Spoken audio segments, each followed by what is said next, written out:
안녕하세요. 다이어트 성공기입니다. 저번 주 다이어트 상담을 하셨던 분은 30대 중반의 여성분이었는데요. 남자친구와 헤어진 뒤 2개월 만에 고도 비만이 된 이후 적게 먹어도 살이 빠지지 않는다며 다이어트 상담을 주셨습니다. 사연자와 얘기해보니 역시나 살이 쉽게 찌는 체질로 바뀌어 있는 것이 문제였습니다. 상담을 마치고 사연자분 반응이 너무 좋아서 살이 쉽게 찌는 체질에서 벗어나는 방법을 여러분들에게도 알려드리려고 합니다. 적게 먹어도 살이 쉽게 찌는 체질을 만드는 최악의 습관 3가지를 바로 알려드리면, 첫 번째는 고혈당 음식을 자주 먹는 습관이고요.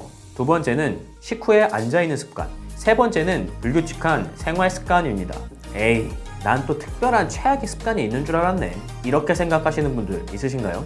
다이어트에는 사실 특별한 방법은 없습니다. 그래서 오늘은 이 3가지 습관을 무조건 지킬 수밖에 없는 방법과 효과를 극대화하는 꿀팁까지 한 번에 알려드릴게요. 첫 번째, 고혈당 음식을 자주 먹는 습관입니다. 여러분이 그동안 조금만 먹어도 살이 쉽게 찌고 빠지지 않았다면 원인은 바로 인슐린 저항성입니다. 인슐린 저항성은 비정상적으로 높아진 혈당을 낮추기 위해 인슐린을 계속 분비하면서 세포가 인슐린에 둔감해져 인슐린 저항성이 생깁니다. 좀 더 자세히 얘기할 수 있지만 우리에게 그런 게 중요한가요? 인슐린 저항성을 개선하고 살이 쉽게 찌는 체질에서 벗어날 수 있는 방법을 바로 알려드리겠습니다. 인슐린 저항성을 개선하는 방법은 너무나도 간단합니다. 바로 고혈당 음식을 먹지 않는 것이죠. 근데 그게 가능하십니까? 추운 날씨에 뜨끈한 라면 한 젓가락, 길 가다가 달달한 냄새로 사람을 미치게 만드는 붕어빵, 연인과 오랜만에 카페 데이트에서 먹는 달달한 디저트까지, 이런 거 도대체 어떻게 참죠? 저는 솔직히 못하겠습니다. 그럼 어떻게 해야 될까요? 예전과 같이 나약한 내 자신을 탓하면서 포기해야 할까요? 어려워 보이는 이런 문제를 똑똑하게 해결하는 방법이 있습니다. 고혈당 음식이 소화 흡수가 빨라서 문제라면 소화 흡수를 더디게 만들면 되는 것이죠.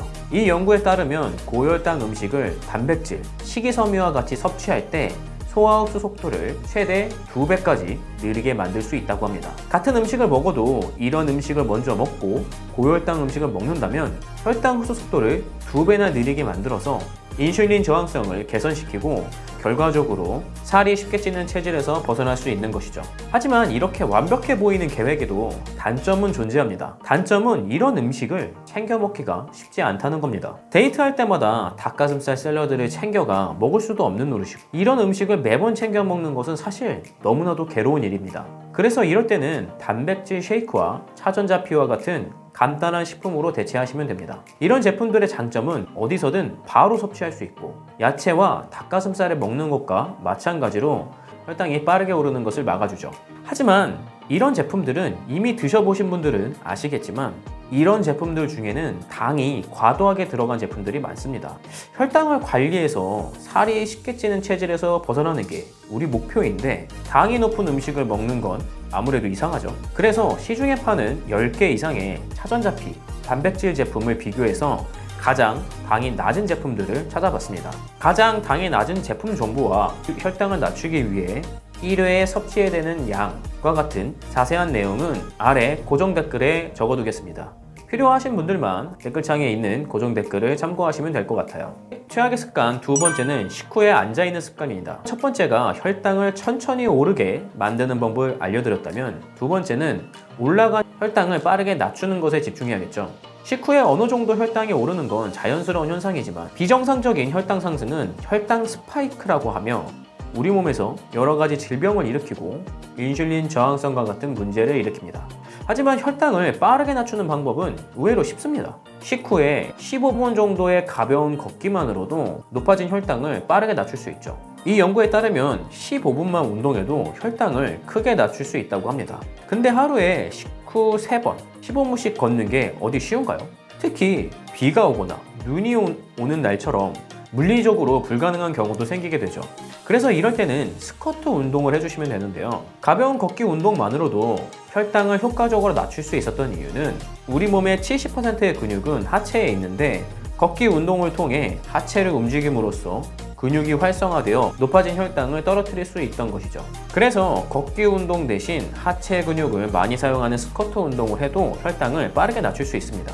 당뇨병 전문의 마키타 젠지는 자신의 저서에서 2분 동안 스쿼트는 20분 동안 더 빨리 혈당 수치를 낮췄다라고 밝혔습니다. 이처럼 스쿼트는 많은 하체 근육을 사용하며 실내에서 짧은 시간에 혈당을 효과적으로 낮출 수 있는 최고의 운동입니다. 하지만 많은 분들이 잘못된 자세로 스쿼트 운동을 합니다. 그 이유는 스쿼트 운동은 많은 관절을 사용하기 때문에 올바른 자세를 배우는데도 오래 걸리고 현대인들처럼 부족한 하체 근육, 코어 근육을 가지고 무리하게 운동을 한다면 부상 위험도 상당히 높습니다. 그래서 많은 분들이 스쿼트만 하면 무릎이 아파요, 허리가 아파요, 고통을 호소하시는 분들이 많은 이유가 이런 이유 때문이죠. 물론 이런 문제도 가까운 헬스장에서 PT를 받으면 간단히 해결되는 문제입니다. 하지만 저처럼 돈도 시간도 없는 사람들에게는 쉽지 않죠. 그래서 바른 자세로 스쿼트를 할 수 있게 도와주는 스쿼트 머신이라는 게 있습니다. 스쿼트 머신은 인체 공학적으로 설계되어 스쿼트를 많이 해보지 않았던 분들도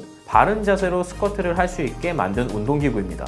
이런 기구를 사용하신다면 스쿼트를 잘못된 자세로 해서 생기는 여러 문제점을 한 번에 해결할 수 있고 실내에서 2분이면 인슐린 저항성을 개선시키고 살이 찌는 체질에서 벗어날 수 있습니다. 합리적인 가격에 스쿼트 머신 정보가 궁금하시거나 자세한 스쿼트 머신 운동법을 알고 싶으시다면 댓글창에 있는 고정 댓글을 참고하시면 좋을 것 같아요. 세 번째는 불규칙한 생활 습관입니다. 살이 쉽게 찌는 체질을 가지신 분들 중에는 불규칙한 생활 습관을 가지고 있는 분들이 많은데요. 특히 식사를 불규칙해 한다든지 취미로 하는 운동이 단 하나도 없는 분들이 너무나 많습니다. 근데 솔직히 운동을 취미로 즐기는 게 쉽지는 않죠. 하루 종일 일, 저 일에 치여 바빠 죽겠는데 힘도 들고 돈도 드는 운동을 시간 내서 하는 게 어디 쉬운가요?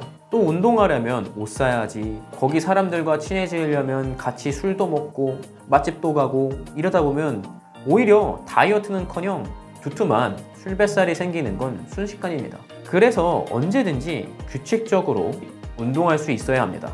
여러 논문에서도 언급되었듯 적게 먹어도 살이 찌는 체질에서 벗어나기 위해서는 가장 효과적인 운동은 유산소 운동입니다. 하지만 많은 유산소 운동들이 매일 할 수 없다는 단점이 있습니다. 그 이유는 크게 두 가지 때문인데요. 첫 번째는 유산소 운동은 실외에서 해야 된다는 것이고, 두 번째는 실내에서 한다면 유산소 운동은 어마어마한 돈을 써야 한다는 것이죠. 이런 두 가지 이유 때문에 현실적으로 매일 규칙적으로 유산소 운동을 하는 건 쉽지 않습니다. 하지만 실내 자전거는 이 두 가지 문제를 해결할 수 있는 거의 유일한 유산소 운동입니다. 실내 자전거의 장점은 신나는 노래만 있다면 외부 상황과 상관없이 매일 규칙적으로 운동이 가능합니다. 그리고 가격도 절대 비싸지 않죠. 다이어트를 실패하시는 분들은 이런 병을 앓고 계시는 분들이 많은데요. 바로 핑계병입니다. 오늘은 날씨가 좋아서 안 돼. 나는 시간이 없어서 안 돼. 하지만 실내 자전거는 이런 핑계병을 사전에 차단해버립니다. 어떤 제약 없이 내가 원한다면 지금 당장 운동할 수 있습니다. 2012년 올해 도서상을 받은 습관의 힘 저자 찰스 두이그는 21일 습관의 법칙이라는 것을 얘기했는데요. 21일 동안 같은 행동을 반복하면 어떤 행동이 습관으로 만들 수 있다는 것입니다. 물론 개인마다 기간의 차이는 있겠지만 같은 행동을 규칙적으로 반복한다면 습관을 만들 수 있다는 건 여러 논문과 과학 저널에서도 사실로 밝혀졌죠. 살이 쉽게 찌는 체질에서 벗어나기 위해서는 운동을 취미로 할 수 있어야 하고, 그 취미를 만들기 위해서는 매일 규칙적으로 할 수 있는 운동이 필요하다는 것입니다. 하지만 이런 실내 자전거에도 단점은 있습니다. 실내 자전거 제품 특성상 휠이 돌아가는 운동을 하게 되는데 이때 나는 소음이 상당합니다. 어쩔 수 없이 나는 소리들 때문에 소음 문제를 꼭 확인해야 합니다. 확인하는 방법은 별점 1점 리뷰를 읽어보고 소음에 관한 문제가 있는지, 거기에 달린 답글은 그 문제를 어떻게 해결하고 있는지, 이런 것들을 꼼꼼하게 다 살펴보시면 되죠. 하지만 그 많은 실내 자전거를 별점 1점까지 다 확인하면서 찾아볼 수 있나요? 쉽지 않겠죠. 그래서 제가 시중에 있는 실내 자전거 10개를 비교해서 AS가 잘 되고 소음 문제도 없으며 평점까지 가장 좋은 실내 자전거를 찾았습니다. 이 자전거는 마그네틱 휠을 사용해서 구조적으로 휠이 돌아가면서 나는 소음을 완벽하게 잡아냈죠. 혹시 이 실내 자전거 정보가 궁금하시거나 유산소 운동을 할 때 살이 가장 잘 빠지는 심박수가 궁금하신 분들은 고정 댓글을 참고해 주시면 좋을 것 같아요. 오늘은 인슐린 저항성을 개선해 살이 쉽게 찌는 체질, 적게 먹어도 살이 안 빠지는 체질에서 벗어나는 방법에 대해서 알려드렸습니다. 제가 영상에서 혈당을 집중적으로 얘기했던 이유는 칼로리가 높은 음식을 많이 먹어도 된다는 뜻은 아닙니다. 많은 다이어트 채널이 혈당 관리만 하면 어떤 음식이든 마음껏 먹어도 되는 것처럼 말하지만 슬프게도 이는 사실과 다릅니다. 앞으로 이런 잘못된 정보를 사실을 근거해 최대한 재미있게 영상을 제작하겠습니다. 앞으로 어지러운 다이어트 씬에 사실을 근거한 제 영상들이 기대가 되신다면 구독을 눌러주시면 감사하겠습니다. 그럼 저는 다음 주 수요일에 찾아뵙겠습니다. 그럼 안녕. 그럼 더 건강해져서 만나요. 안녕.